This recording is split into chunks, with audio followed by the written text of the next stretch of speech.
IFM News. IFM News. Sports. Idol John, good morning. Please come in. Yes, good morning, Idol Bernard. Kinumpirmaran ni Lawag City Mayor Michael Marquesquion at adupay ti medalya anagunodan na ti Team Lawag iti umadanin paglepas a Regional Athletic Association meet when no R1 AA. Kinanana anabayag laeng ti panakay-record dagiti medalya gapo iti proseso isod gapo na ang nagdali na 30 gold medals pailaeng iti dati na UD record.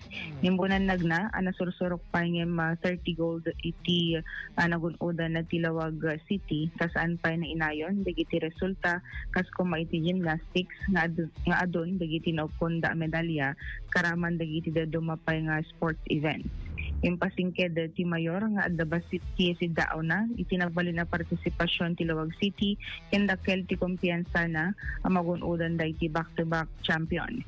Inay na ngayon to nabigat March 15 kitagturong iso na iti probinsya ti La Union para iti closing ceremony iti nasa o pasalit. Benggente nga rod iti paset iti inna pa nagsarita ka ti video na Idol Bernard. Okay, tingnan naman ni Mayor MMK nang ron at balay gida ka digitoy nga gundaway mga idol. Alright. Pasok na.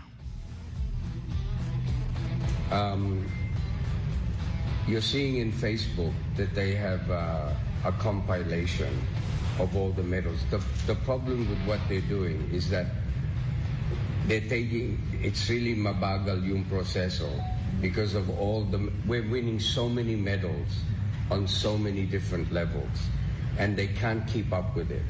Okay, and so the latest is we've got 20 gold. Actually, we've got far more than that. We've got more than 30 golds. Wow. Okay, and counting. And maybe we're going to reach 40 soon.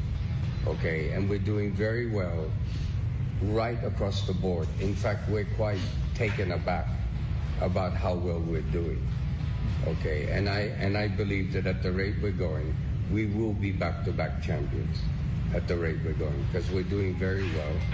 And gymnastics is doing exceptionally well, and they're targeting about 30 goals or more, just gymnastics alone.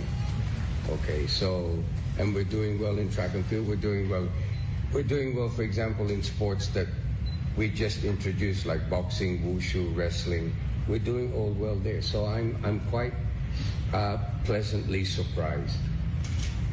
So it's good what we've done. So I'll be proceeding to La Union on Saturday for the closing ceremony. Tiya panagasarita ni Lawag City Mayor Michael Marquesquion. Wow, they got more than 30. They expectaran tayo pa Idol John ganat 40 kunan Mayor. One Idol Bernard. Oh, they alangan naman kas nakunak idikalman no anat komentok idikalman maipanggap tilawag iti sports. So lang nga iso tata Idol Joan. Syempre kampiyon dito kaya nga ang kanilang hashtag kay Mayor Kion is kampiyon, di ba? Idol Joan isong alakat congratulations in advance and of course, syempre kat awaten to ti Mayor ipaangronaanan to dito panagawat na kadigitoy pamadayaw para iti syudad ti Lawag. Kaya't na ba kasawin Idol Joan ngay syudad to ti overall champion kaya ito R1AA. Awan lakal ti posibilidad na Idol Bernard so nga barbarang maikontarap amin na iti golds nga nagunodan da Idol Bernard. Adupay yan ta gymnastics kunana nga intay ito padaanan no digiti golds nga magunodan da. Go ahead Idol Joan. Damag iti syudad ti Lawag, kadwa iti 99.5 Bison Lawag, Idol Joan, 15 tatak.